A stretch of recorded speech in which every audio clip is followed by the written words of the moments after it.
नमस्कार, आप देख रहे हैं दिल्ली लाइव। मैं हूं आपके साथ उन्नति भटनागर। बुलेटिन की शुरुआत करते हैं महत्वपूर्ण खबर के साथ, जहां दिल्ली में बीजेपी राष्ट्रीय कार्यकारिणी की बैठक का आज दूसरा दिन और अंतिम दिन था।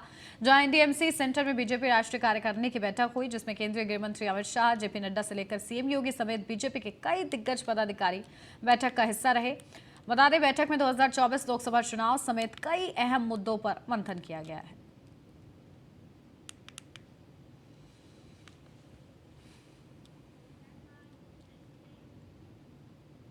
बीजेपी अध्यक्ष जेपी नड्डा का कार्यकाल जून 2024 तक बढ़ाया गया है। इस फैसले पर बीजेपी कार्यकारिणी की बैठक में मुहर लग गई है।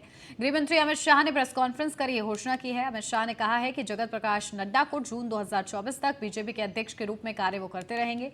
विश्व की सबसे बड़ी महामारी कोविड का सामना पूरे विश्व को करना पड़ा। कोविड महामारी में बीजेपी प्रमुख ने हर तरह से अपनी जिम्मेदारी निभाई, चाहे ढेर सारे गांव में अन्न पहुंचाना हो या मरीजों को अस्पताल पहुंचाना हो। गृह मंत्री अमित शाह ने कहा है कि पीएम मोदी की लोकप्रियता को पूरे देश में बढ़ाने में भी जेपी नड्डा का योगदान रहा है। कोविड की महामारी के कारण ये सदस्यता का हमारा अभियान समय पर हो नहीं पाया, और जब सदस्यता नहीं होती है, बूथ से राष्ट्रीय अध्यक्ष तक के बाकी के चुनाव नहीं होते हैं, तब राष्ट्रीय अध्यक्ष चुनना संवैधानिक रूप से संभव ही नहीं है। कई बार भूतकाल में भी इस प्रकार के अलग अलग मौकों के कारण राष्ट्रीय अध्यक्ष के कार्यकाल को एक्सटेंशन दिया गया।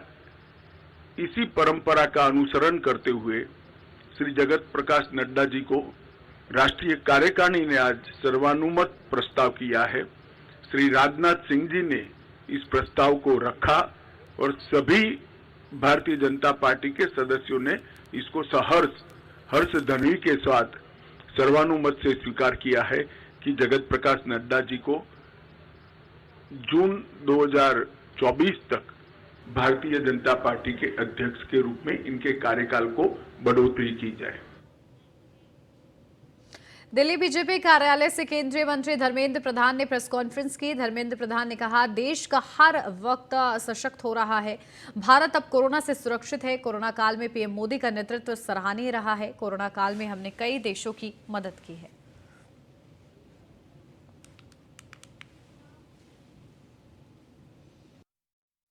आज पहला सत्र में सामाजिक आर्थिक संकल्प पत्र अभी पारित हो रहा है। महाराष्ट्र के उप मुख्यमंत्री, पार्टी के वरिष्ठ नेता आदरणीय देवेंद्र फडणवीस जी के द्वारा रखी गई इस प्रस्ताव को दक्षिण के हमारे पार्टी के वरिष्ठ नेता,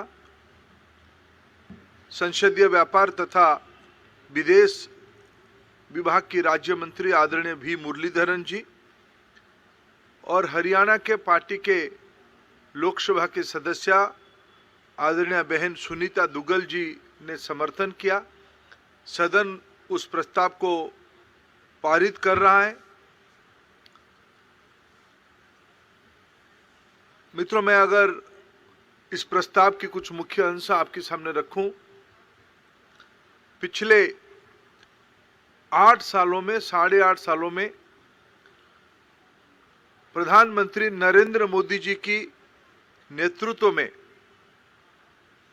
एक समावेशी, सर्वस्पर्शी, आत्मनिर्भर समाज बनाने के लिए जो 2014 में पहला ही वक्तव्य में प्रधानमंत्री जी ने कहा था कि मेरे सरकार सबका साथ, सबका विकास की दायित्व लेगा,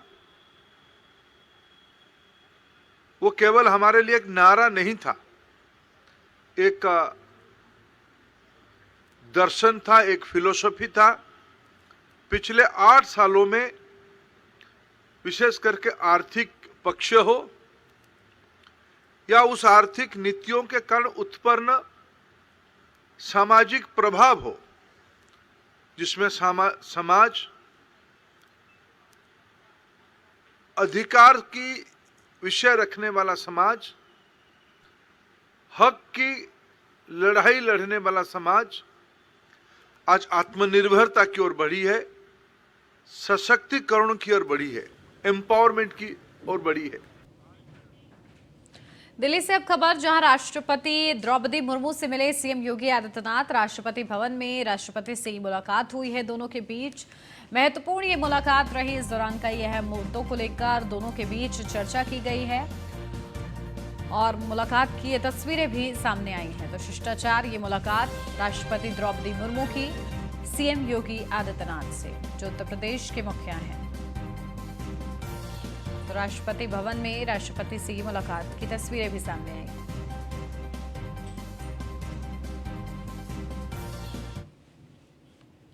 उत्तर पूर्वी दिल्ली के शास्त्री पार्क इलाके से एक मामला सामने आ रहा है, जहां एक दुकानदार से बाइक सवार बदमाशों ने रुपयों से भरा बैग लेकर वो फरार हो गए हैं।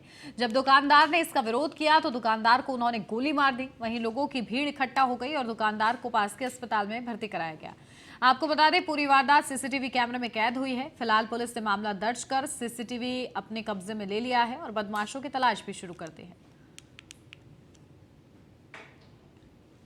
मारी हुई है, बैग छीना गया है। बैग में कम से कम 1 के ऊपर आसपास का पैसे होंगे, मोबाइल और उनका लैपटॉप सब उसी में था सर। अच्छा, ये गोली भी चली है, पैर में गोली भी लगी है। अच्छा, तो कौन है ये जिनके साथ इस तरीके की वारदात हुई? हमारे भाई हैं। तो हुआ क्या क्या करते थे ये? सर इनका मनी ट्रांसफर का काम है यही शास्त्री पार्क के अंदर। तो शॉप बढ़ा ही रहे थे, जाने का टाइम ही हो गया था, 11 बज गए थे। एक तो झपट मारी हुई है। दिल्ली के शक्ति नगर का एक ऐसा सीसीटीवी फुटेज सामने आया है जो दिखाता है कि राजधानी में अपराधियों के हौसले कितने बुलंद हैं। सामने आए सीसीटीवी फुटेज को आप भी देखिए, जहां इस फुटेज के अनुसार बाइक सवार 4 बदमाशों ने सरेआम एक व्यक्ति पर हमला कर उससे 5 लाख रुपए लूट लिए। पीड़ित की शिकायत पर पुलिस ने मामला दर्ज किया है। अब जांच की जा रही है इस पूरे मामले में।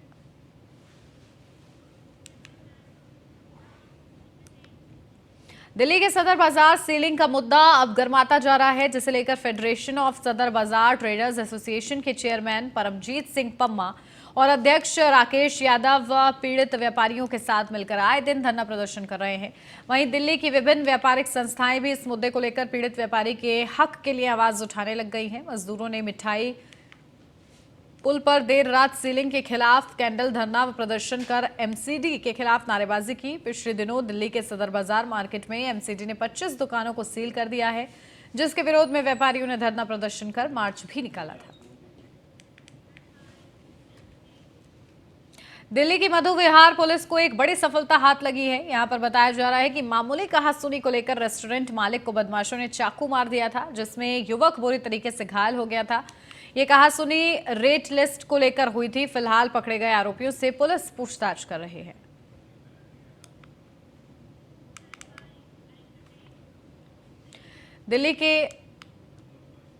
दिल्ली से अब एक और बड़ी खबर, जहां दिल्ली के मदनगीर इलाके आरडब्ल्यूए ने विधायक के खिलाफ मोर्चा खोल दिया है। यहां पर आरोप है कि विधायक की धौंस दिखा एक दुकानदार ने अपने हिसाब से पार्क का निर्माण लिया। मदनगीर डीडीए फ्लैट में चल रहे पार्क के निर्माण में एक दुकानदार ने हस्तक्षेप करते हुए पार्क के गेट को अपने हिसाब से करवाने की कोशिश की और विधायक की धमकी देते हुए इलाके के लोगों पर दबंगई दिखाई। वहीं जब आरडब्ल्यूए ने इसका विरोध किया तो उनसे भी उलझने लगे। वेद में बोला ये खुलेआम होता मेरी करेगी, अजय का तो मैं पैसे देता हूँ, खुलेआम बोला उन्हें। तो इसका मतलब है वो पैसे लेके ही काम करता सकते हैं। इसका मतलब यही है ना। पर ये इसका मतलब है एमएलए ये सबके लिए है या अब मैन आदमियों के लिए? जो सर ये जो पास हुआ है पार्क का, इसमें स्टील की रेलिंग लग रही है और इसमें मार्बल पत्थर लग रहे हैं ग्रेनाइट की। ये जिस पार्क में अभी हम खड़े हुए हैं, गली नंबर 5 और 6 के आगे वाला पार्क है। इस गली के अंदर पार्क रीडेवलपमेंट के लिए हमारे एमएलए साहब ने इसका प्रोविज़न किया था। उन्होंने ही इसका जो इलेक्शन से पहले मुहूर्त भी किया था कि ताकि ये park as a model park पूरे मदनगीर डीडीए फ्लैट का बने। रीडेवलपमेंट के लिए पार्क को चुना गया था। इसको ये पार्क मतलब कुछ व्यक्ति ऐसे हैं जो नहीं चाहते कि ये उसी तरीके से बने, इसमें कुछ वो बदलाव करना चाहते हैं जो कि हम लोग नहीं चाहते हैं। तो मतलब ये आपको लगता है कि जो गवर्नमेंट प्रॉपर्टी है उसका प्राइवेटाइजेशन किया जा रहा है और अपने तरीके से बनाया जा रहा है इसको? बिल्कुल बिल्कुल, इसको अपने तरीके से कुछ लोग बना रहे हैं।